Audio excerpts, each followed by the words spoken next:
Assalomu alaykum qadrli ishtirokchilar. Bugun sizlar bilan birgalikda bozordagi eng muhim shaxslardan biri bo'lgan brokerlar haqida suhbatlashib o'tamiz. Brokerlar kimlar? Brokerlar siz va bozor o'rtasidagi dallollar hisoblanadi.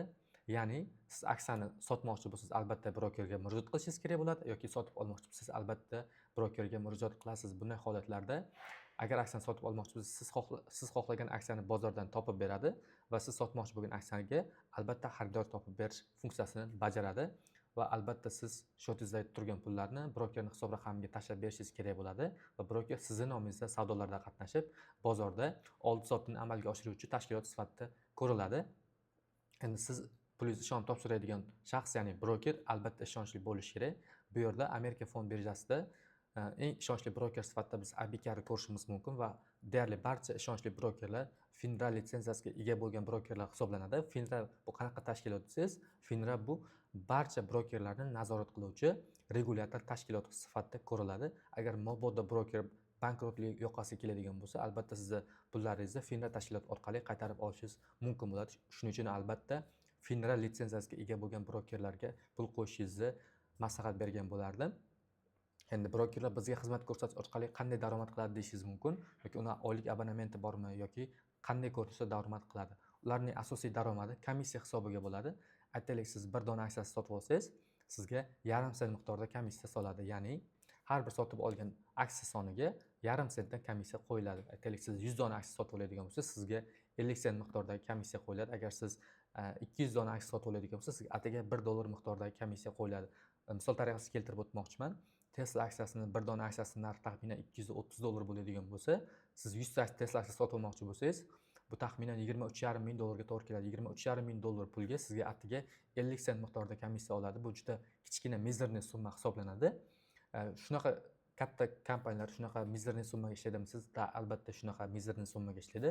Lekin bunaqa komissiyalar bir kun davomida juda ko'plab bo'lgan hisobiga ularning puli albatta oqlanib ketadi. Bundan tashqari brokerlar moliyaviy obuna xizmatlaridan ham foyda ko'rishadi.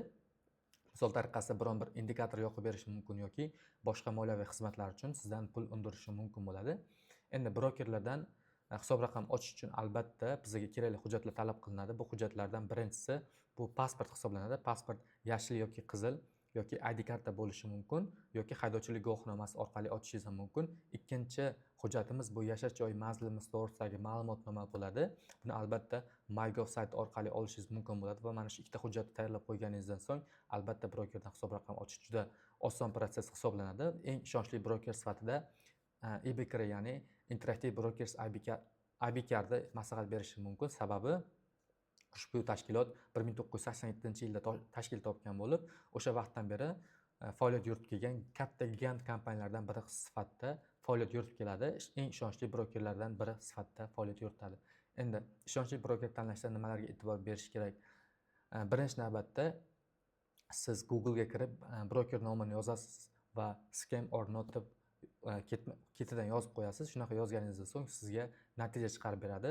Agar kompaniya, ya'ni siz pul qo'ymoqchi bo'lgan broker ishonchsiz broker bo'ladigan bo'lsa, albatta bu kompaniya scam, bu kompaniyaga pul qo'ymagan deb yozuvlar chiqib keladi. Misol tariqasida ko'rib o'tamiz. Yozdik. Google ga o'tib qidirib ko'ramiz. Mana this is scam deb chiqdi. Ya'ni bu kompaniya Laxatron kompaniya ekan. Absolute Markets degan broker bu Laxatron broker sifatida ko'rilgan. Endi xuddi shuni IBKR sifatida ko'ramiz. IBKR scam or not? Interactive Brokers is not scam.